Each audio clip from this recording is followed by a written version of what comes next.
Hello, I'm Tony Guida. This is my New York. I have fascinating news from the Bronx, where Carl Reiner, in the third grade at PS 57, starred in the timeless drama Six Who Pass While the Lentils Boil, and where Milton Glazer's mother fried her spaghetti in chicken fat.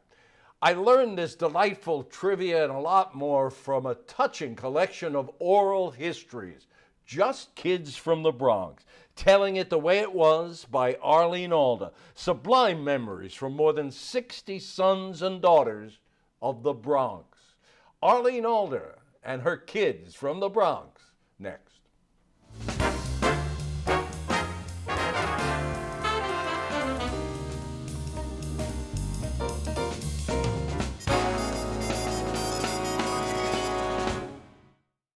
Arlene Alda, Phi Beta Kappa at Hunter College, Fulbright Scholar in Music, clarinetist with the Houston Symphony Orchestra under Leopold Stokowski, photographer, author of 19 books, mother of 3 daughters, and wife of some guy named Alan Alda for 63 years. I am honored to have you on this program, Arlene. Good to see you.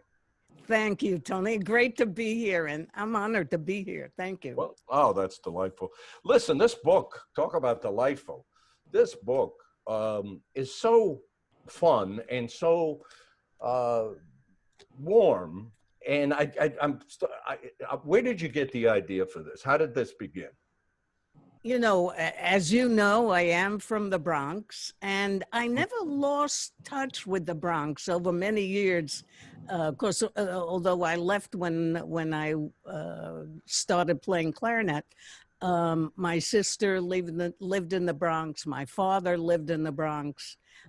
So I went back frequently.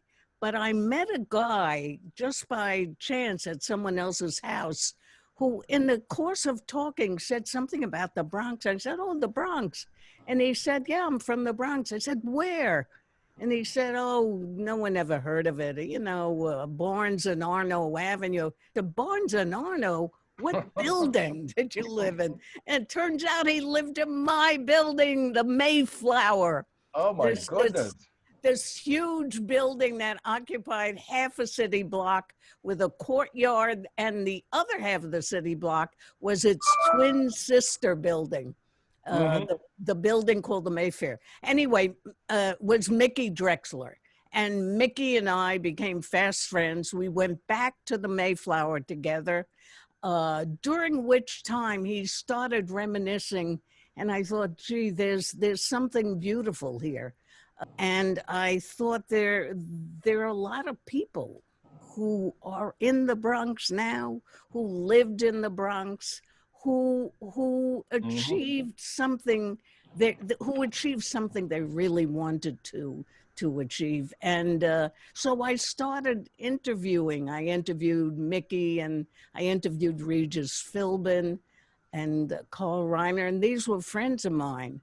And I knew through their stories and their heartfelt memories that this was a rich mine of oral histories that I could track from the older generation, which included myself, to the younger people who lived there through the decades. Yeah. The interviews span recollections of these people from the 1920s, late 1920s, into the early 1990s, which, as you were suggesting a moment ago, it tracks the demographic history of the Bronx. You know, first the Jews and the Italians and the Irish, and on, you know, from there to what the Bronx is today, African American and Hispanics. Hispanic, yeah. You've got oddly enough, fewer Asians in the Bronx than in other boroughs, especially in Queens. But those were the major groups, and of course there were early on there were Germans and there were Poles. I mean, you mentioned it. It was an immigrant borough, and oddly enough, one of the later boroughs. You know, it didn't get incorporated till 1898, so it's only 122 years old or so, and in the course of that, of course, the first developments were in the South Bronx. And then as the subway lines expanded to the North Bronx or more northerly, then the expansion of building happened. And build it and they shall come. And they did. You know, every kid I talked to, every grown-up I talked to for the book, first of all, they never forgot their roots, which I think is very important. But more importantly, at some point they felt they had to go out and leave the nest and do their thing. The children of immigrant parents, the children of those parents, seem to ratify the American story of, you know, they want my life to be better than theirs was. And I'm going to, many of these people you have in the book are talking about how they went out and made it better, and felt that their impetus to do that had a lot to do with where they came from. Well, there's this, you know, I think this was echoed many times, that there was a certain street life that made you both savvy and a little wily, perhaps, and wiser. And also, you know, the Bronx was an outer borough. So, you know, it's like maybe Hertz and Avis, we try harder. There was this sense of striving, and especially with the immigrant mentality, which is life can be better. I came here so that my children and my life, they can excel and they can go beyond. And the school was the gateway to that. Exactly. Yeah. So many of these folks in their reminiscences to you mention their teachers, how important their teachers were. One of them we started with, I mentioned at the open, Carl Reiner talks about a third grade teacher who put him in this play with that amazing titles. What is that? What if, Six who I don't know, while lentils boil. Six who pass while Right. You know, in elementary school in those days, I think the teacher must have gotten a book. This is a play suitable for the third grade or the first grade or the second grade. And they had kind of crazy titles. And Carl reminisces that his mother was sitting next to the principal of the school in the auditorium. And the principal said to the mother, "That boy there," pointed to Carl, he's the best. And then Carl's comment was, "Sure, I was the best. I was the loudest." But early on, he mentions that humor was of value in his family. Yeah, he talks about his mother's sister, was it, who was a very funny person, and humor was a potent force in the household. Right. And so that with that kind of approbation, that's something you want to develop if you have any inkling for it. He describes in first grade a talent show, or maybe it was kindergarten, where he was taken around to entertain the other kids, you know, to other classes. He said one kid could tap dance, but he had a unique ability to stand on his hands and wrap his leg around his neck and hop on one foot. And he said, because I had a short torso and long legs, and that was my gimmick. That was what I did. And they took me around to all the classes. And he said, you know, hearing the laughter, that's an aphrodisiac. I mean, you can't get away from that.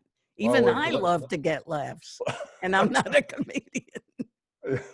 Well, we can be thankful that that laughter and humor was an early part of Carl's life because of what he accomplished over the next, lifetime. On the subject of teachers, I was interested in Neil deGrasse Tyson, and he seemed to have two views. On one hand, he says that a sixth grade teacher showed him an ad about taking classes at the Hayden Planetarium. And so he's talking about an influence. But yet he also says when he was invited to speak at his old grammar school, they wanted him to come and talk about, his experiences at that school, and he said he wouldn't do it. And the reason he wouldn't do it is, he said, and this is his quote, "I became what I am in spite of the teacher attitudes about who I was." What do you make of it? It's very interesting. I mean, his view, and I can understand it totally, was that kids who were not conforming to the be a good boy, be a good girl, do as you're told, sit in your desk, don't talk. Those kids were marked as being troublemakers or too much energy. And one of his report cards, I remember reading about him, I think the teacher had written that he was socially too active, or in other words, he talked a lot. He was an energetic kid who talked in class. And the teacher he was referring to in the 6th grade, it was a mixed bag. They recognized that this was a smart boy. But since he was obstreperous, this teacher thought that this would be a good outlet for him, that he would go somewhere else and he would get filled with he'd use up some energy and perhaps get some more knowledge. Or did he talk to you about that some of the treatment he experienced in school, whether grammar or high school, might have been negative because he was African American? Okay, he didn't talk about that specifically in school.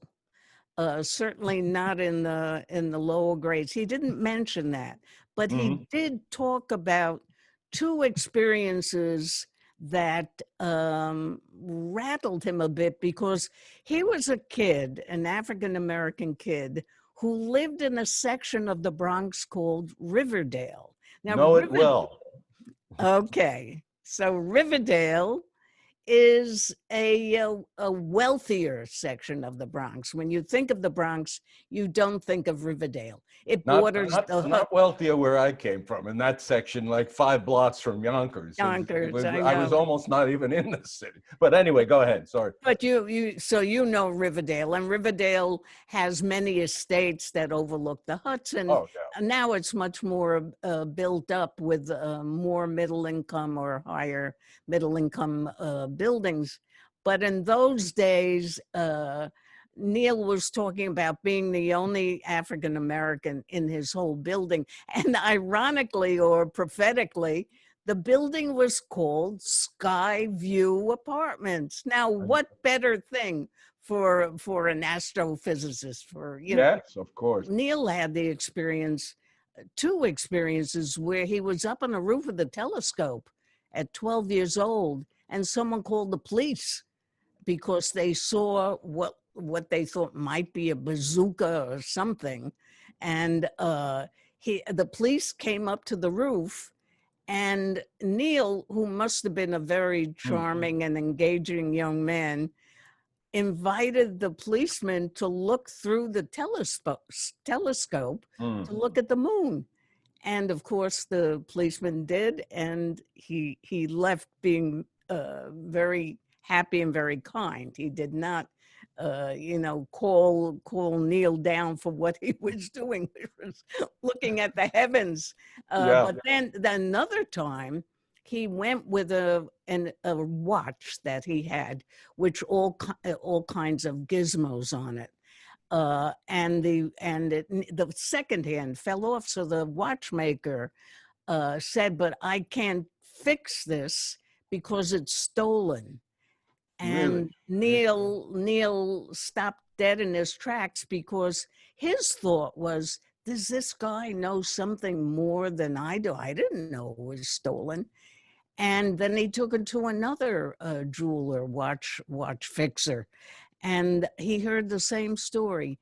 And then he realized that their thinking was, how could a Black kid have an expensive and good watch like this. It must be stolen. So that kind of indignity and undercurrent of racism that the African American people have to endure is quite extraordinary. Not to mention what is going on today. Of course. But in those days, you know, Joyce Hanson with College Isn't For You, but she prevailed. She went on to become an English teacher, and she's written many African American stories of the African American experience for children. Wonderful, wonderful woman. I have to. Yeah.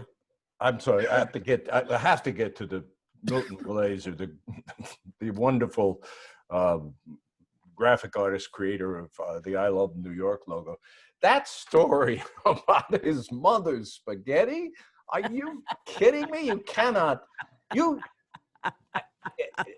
Fiction writers must be in awe of that story. Well, Milton, okay. You know, I didn't know him until I interviewed him. I knew of him. And it turned out he lived in not quite in my neighborhood, but sort of in my neighborhood. I know where he lived. Yeah. And it was a Jewish neighborhood. Right. And basically a Jewish neighborhood. So, and I lived in a Jewish neighborhood too, with Italians on the fringes. We didn't know from spaghetti. I ate spaghetti with the butter and ketchup, but his mother was unique. I think she must have been a gourmet genius, because she would he said, she would boil the spaghetti for an hour or so until it was a gelatinous mess. Now, we all know spaghetti boils for 8 minutes, 10 minutes, 12 minutes, right?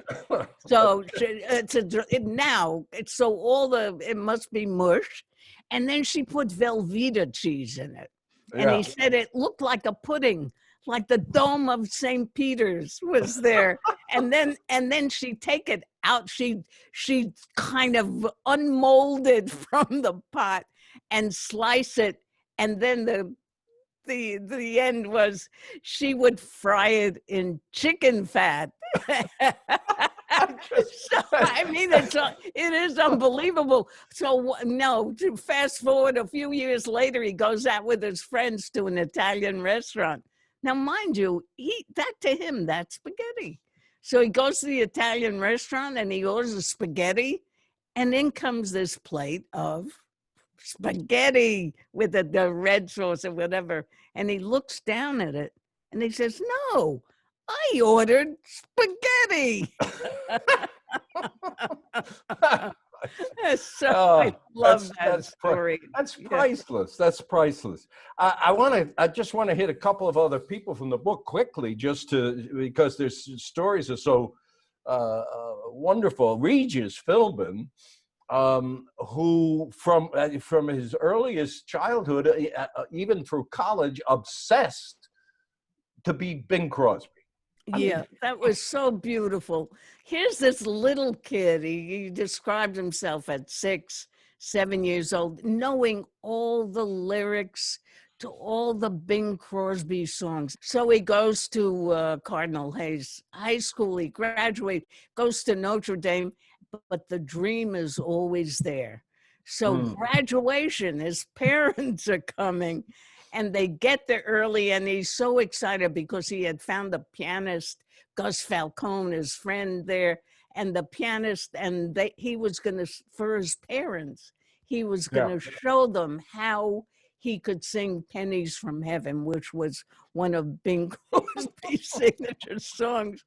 So he starts singing, and he's on the stage, and his parents are there. I can just picture this empty auditorium. And he's on the stage with the pianist, and his parents are sitting, and his mother, he sees his mother crying. It's like the disappointment was unbelievable. This poor woman is crying. She sent her kid 4 years to one of the best colleges.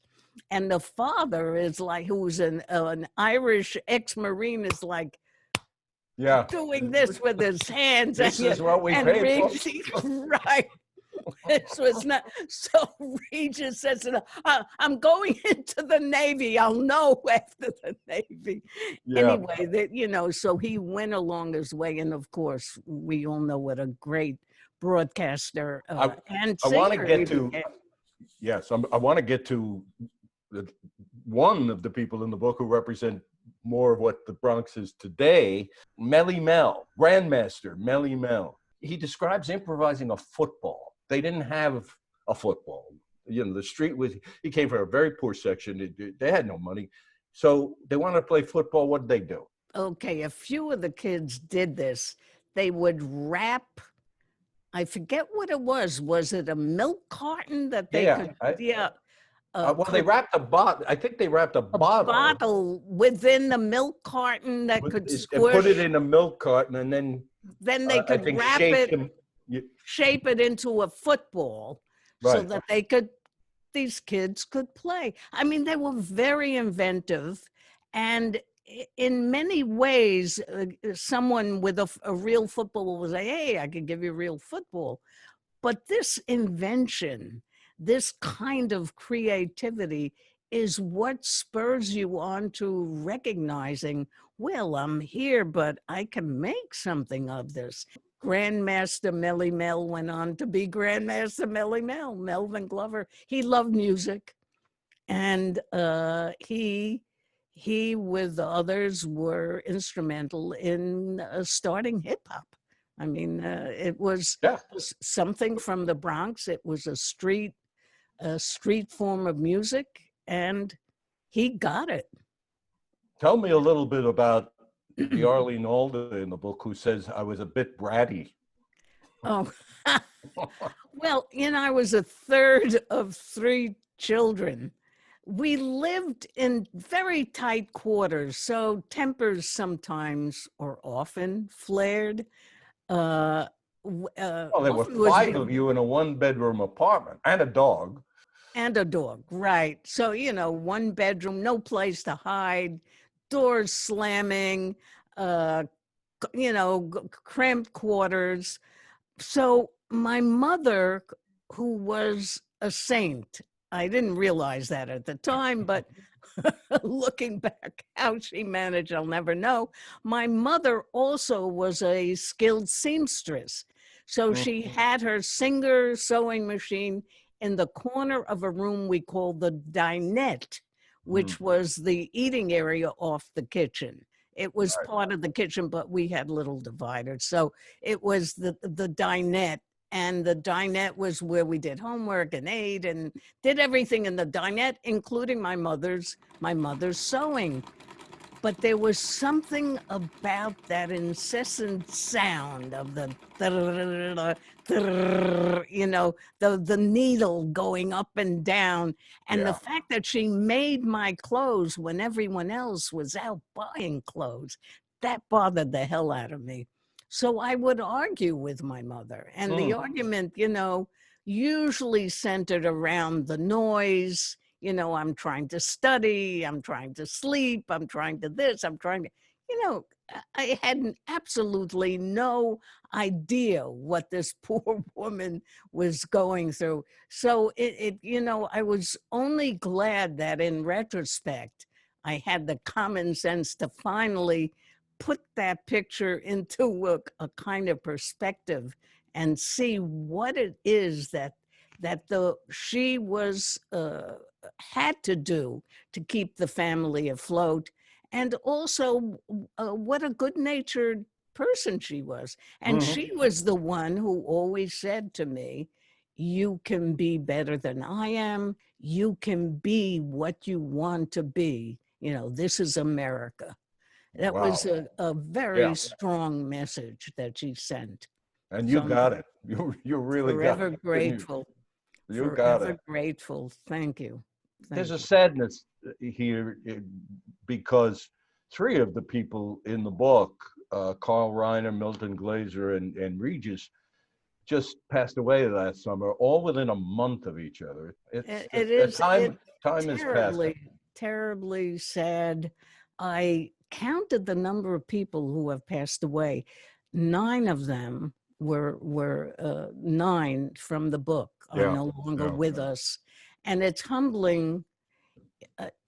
There's something about, and you must know this too, when a person tells you their story, a part of their story, it's not to be taken lightly. There's something very trusting in that. And I felt that connection with these people, that somehow they had trusted me. And so when they were gone, it was like a double whammy, is, oh no, this can't be, Sure. so Well, it is sad. Yeah. what a lovely book. And there are so many more. Mary Higgins Clark, Jules Pfeiffer, Avery Corman, Dion DiMucci, Al Pacino, Robert Klein, Chaz Palminteri, Michael Kay, so many more, all in just Kids from the Bronx. Arlene, thank you for this. I know you're working on another book, and I don't ask, I demand that when that's done, you come back and see us again on this program. It's such a delight to see you. Thank you. And this has been delightful being here. Thank All you right. again, Tony. And thank you, Arlene.